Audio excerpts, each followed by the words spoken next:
तो क्या हाल चाल। देखो यार, सभी का स्वागत करता हूँ इस चैनल पे। और देखो यार, आज हम करने वाले हैं क्लास 9th इंग्लिश को शुरू। अब देखो, जिसको नहीं पता कि इस चैनल पे क्या हो रहा है, इस चैनल पे 9th और 10th का सिस्टम सेट होने वाला है। और इस चैनल का मेन मोटिव है कि भले ही तुम्हारे 95% ना आए, पर जो बच्चा सारी साल नहीं पढ़ा है उसके 70% आ जाए।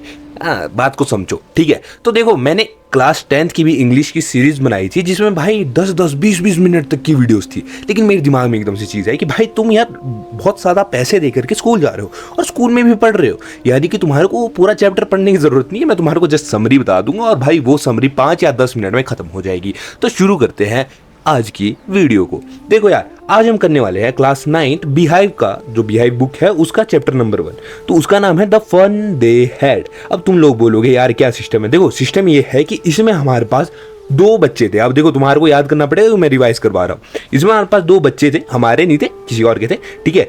एक का नाम था मार्गी, दूसरा था टॉमी। जो मार्गी है वो लड़की है, टॉमी है लड़का है। मार्गी 11 साल की थी और टॉमी जो है 13 साल का था। अब मार्गी को एक आदत थी कि वो डायरी लिखती थी। तो वो क्या करती है, वो अपनी डायरी में लिखती है, क्या लिखती है, वो अपनी डायरी में लिखती है 17 मई 2157। यार इंग्लिश में पढ़ा उन्होंने, ये you know I am an English man, you know, ठीक है। तो वो जो है 17 मई 2157, इतने साल बाद की आगे की बात है, पे लिखती है कि देखो भाई जी, आज ना 17 मई है और जो हमारे टॉमी भाई है उनको एक बुक मिली है।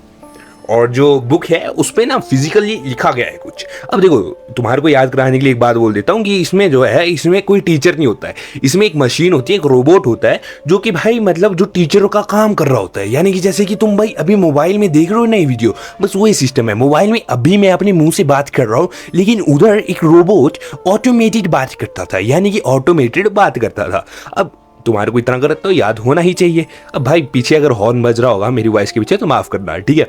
अब नेक्स्ट क्या होता है कि वो जो है मार्गी, वो लिखती है कि आज टॉमी को एक बुक मिली और उस बुक में जो है वो ना भाई बहुत पुरानी बुक थी और भाई बड़ी अजीब बुक थी। क्यों? क्योंकि भाई मतलब उसको अगर हम देखते थे तो भाई उसके जो भी वर्ड्स होते ना हिलते ही नहीं थे। अब हिलते ही नहीं थे, मतलब समझ रहे हो तुम। तो देखो, वो इसलिए ऐसा क्यों बोल रही है, ऐसा इसलिए बोल रही है क्योंकि वो ना टैबलेट या फिर किसी और चीज़ से पढ़ती होगी, तो वहाँ पर स्क्रीन एक ही होती थी लेकिन स्लाइड्स अलग चलती थी। तो उसके हिसाब से क्या होता था कि भाई स्क्रीन एक है तो कोई बात नहीं भाई, स्लाइड बदलेगी। लेकिन अब जो तुम्हारे पास बुक है, बुक में ऐसा तो होता नहीं है भाई। बुक में तो तुम्हारी नॉर्मल क्या होता है कि स्लाइड चेंज करनी पड़ती है, यानी पेज चेंज करने पड़ते हैं। तो वही चीज़ सोच के वो खज्जल हो रखे थे कि भाई यार पेज चेंज करने पड़ रहे हैं, नहीं यार ये चीज़ें मिट क्यों नहीं रही है भाई, ये आगे क्यों नहीं बढ़ रहा है। तो वही चीज़ जो है मार्गी सोच रही होती है। अब मार्गी जो है टॉमी से पूछती है कि भाई जी ऐसा क्या सिस्टम है आपका कि मतलब हाँ कि आपको ये बुक कहाँ मिल गई। तो टॉमी भाई कहते हैं कि भाई ऐसा है, मैं अपने घर में टटोल रहा था, तो टटोलते जो मेरी घर की एटी है उसमें मेरे को बुक मिल गई। अब देखो, अब जो हमारी मार्गी है वो पूछती है कि भाई इस बुक में लिखा क्या है। तो टॉमी भाई जी बोलते हैं कि भाई जी इसमें लिखा गया है हमारे स्कूल्स के बारे में। और उसी पॉइंट में मार्गी रुष्ट हो जाती है कि यार भाई स्कूल ऐसी मनुष्य जगह, अब ना भाई ना छी यार, मतलब ऐसी बुक्स भी स्कूल के बारे में कौन लिखता है, ठीक है। और वैसे ही जो है मार्गी सुनाने लग जाती है कि यार मेरे दादा के जो दादा थे, यानी कि दादा के दादा, ठीक है, वो बोलते थे कि भाई यार बुक्स वगैरह तो होती है, लेकिन अब के जो बच्चे हैं उनके पास कोई ऐसी चीज ही नहीं है। पहले जब मेरे दादा का समय था ना, तब भाई बहुत सारी बुक्स होती थी और भाई मजा बहुत आता था वो चीज पढ़ते हुए। लेकिन अब के बच्चे टीवी में फंसे होते हैं, ठीक है। तो उसी पॉइंट पे जैसे ही वो सुनती है कि भाई साहब यार ये तो चीज़ स्कूल के बारे में लिखी गई है, तो वो एकदम से बोलती है यार स्कूल को ना मैं बिल्कुल भी पसंद नहीं करती हूँ। क्यों?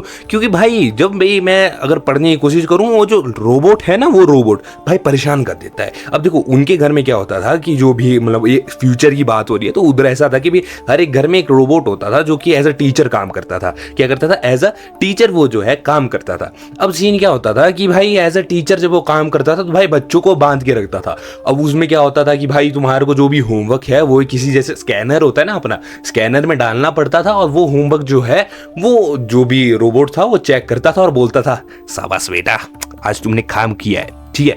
तो भाई वैसे ही करके मार्गी बोलती है कि भाई यार मतलब मेरे को स्कूल पसंद नहीं है, और उसका एक बड़ा रीज़न ये भी था कि मार्गी के आजकल जो है नंबर अच्छे नहीं आते टेस्ट वगैरह पे, तो भाई अगर तुम्हारे भी नंबर अच्छे नहीं आएंगे तो घर वाले तो भाई मेरे को तो बड़ा सुनते थे, ठीक है, मेरे लिए तो टिम्बर का डंडा होता था, तुम्हारे लिए पता नहीं पड़ती है कि नहीं पड़ती, तो भाई उसको घर वाले सुनाते ही होंगे। तो उस पॉइंट पर वो बोलती थी कि भाई यार मेरे को बिल्कुल भी स्कूल पसंद नहीं है, और वो एक चीज़ बताती है कि देखो मेरा जो टीचर है यानी मेरा जो रोबोट है वो खराब हो चुका है।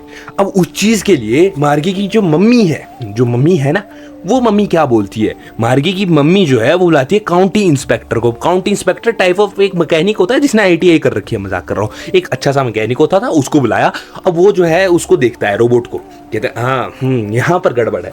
तो वहाँ पर गड़बड़ क्या होती है, उसके रोबोट में जो जियोग्राफी वाला पार्ट होता है वो खराब हो रखा होता है, और वो जो मैकेनिक होता है वो मार्गी की मम्मी को बोलता है कि देखो बहन जी टेंशन की कोई बात नहीं है, आपका जो रोबोट था ना वो थोड़ा हाईली सेट हो चुका था, और मार्गी 10 साल की बच्ची है इसलिए मैंने उसको 10 ईयर्स ओल्ड पे, मतलब 10-11 साल की बच्ची है तो भाई 10 ईयर ओल्ड एवरेज पे सेट कर दिया है। अब खुद सोचो यार 10 साल का बच्चा अगर +2 का सिलेबस पढ़े तो भाई वो मार्क्स कहाँ से लाएगा, ठीक है। तो वही चीज़ हो रही होती है, और वैसे ही मैकेनिक मार्गी के सर पे हाथ फेरता है, क्यूट बच्ची है, पीडोफाइल, क्यूट बच्ची, ठीक है। तो इसी के साथ क्या होता है, इसी के साथ वो बाहर आ जाती है अपने डिल्यूजन से, यानी कि वो ये सारी चीज़ें सोच रही होती है, टॉमी को बता रही होती है कि ये सीन हो रहा है। अब वो चीज़ सोचते सोचते उसके एक बार एक और चीज़ सोचती है कि यार काश ये जो ज्योग्राफी वाला पार्ट होता है ना, ये जो भी चीज़ें कर रहे हैं, ये जो भी चीज कर रहे हैं ना खराब भी हो जाता है, और इसको 1 हफ्ता लग जाता है ठीक होने के लिए, मजा ही आ जाता भाई, 1 हफ्ते तक छुट्टियां, यानी कि भाई तहलका।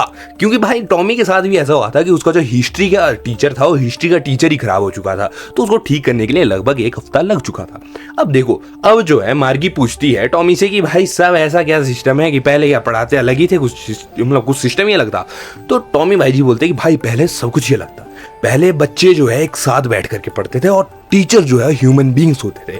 अब वैसे ही मार्गी पूछती कि भाई ह्यूमन बींग्स भी पढ़ा सकते हैं क्या? तो उसी पॉइंट पे हमारा जो टॉमी है वो बोलते हैं कि ऐसा है कि ह्यूमन बींग्स आराम से पढ़ा सकते हैं। क्यों? क्योंकि देखो जो मेरा मैकेनिक्स का टीचर है यानी कि जो रोबोट है वही सेम नॉलेज मेरे पापा के पास भी है, तो अगर मैं चाहूँ तो अपने पापा से भी सेम नॉलेज गेन कर सकता हूँ। यानी कि भाई टीचर्स जो है ह्यूमन बींग्स तो हो सकते हैं।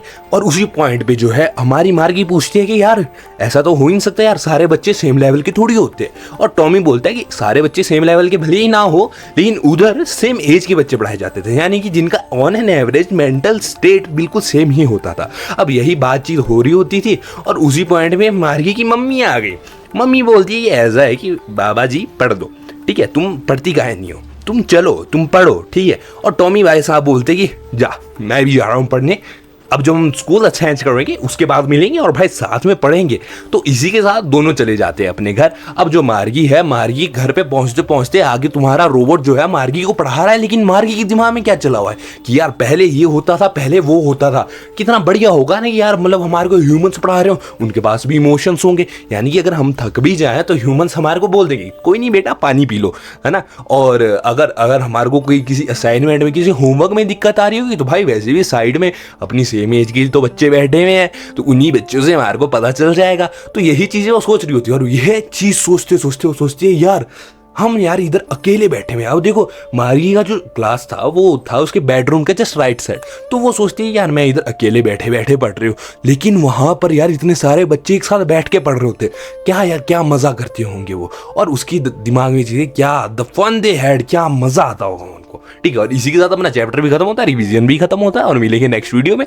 देखो यार एकदम फास्ट वाला रिवीजन होने वाला है, क्योंकि भाई पढ़ते तुम स्कूल में भी हो, इतनी फीस देंगे तो भाई अगर मैं तुम्हारे को डिटेल में करवाऊं तो वो भी इंग्लिश और हिंदी, तो भाई साहब क्या कर रहे हो यार तुम, सल्यू भाई बोलता है क्या कर रहे हो यार तुम, ठीक है। तो इसी के साथ मिलेंगे नेक्स्ट वीडियो में और कुछ इसी प्रकार से जो है रिवीजन सीरीज चलेगी। तुम्हारे को मैथ्स का भी जो है ना, मैथ्स का पूरा चैप्टर नहीं मिलेगा, इंपॉर्टेंट टॉपिक्स तो तुम्हारे को पेपर के दौरान मिल जाएंगे, एग्जाम के दौरान मिल जाएंगे, लेकिन एट प्रेजेंट तुम्हारे को जो भी मेन मेथड्स हैं उन सब की वीडियोस मिल जाएगी, जो कंसेप्ट्स है साइंस के उनकी वीडियोस मिल जाएगी। लेकिन मैं नहीं चाहता कि मैं एक 1 शॉट वीडियो बनाऊं 1 या 2 घंटे की, जिसमें भाई तुम लोग भी खज्जल हो जाओ कि भाई साहब पढ़े तो पढ़े क्या।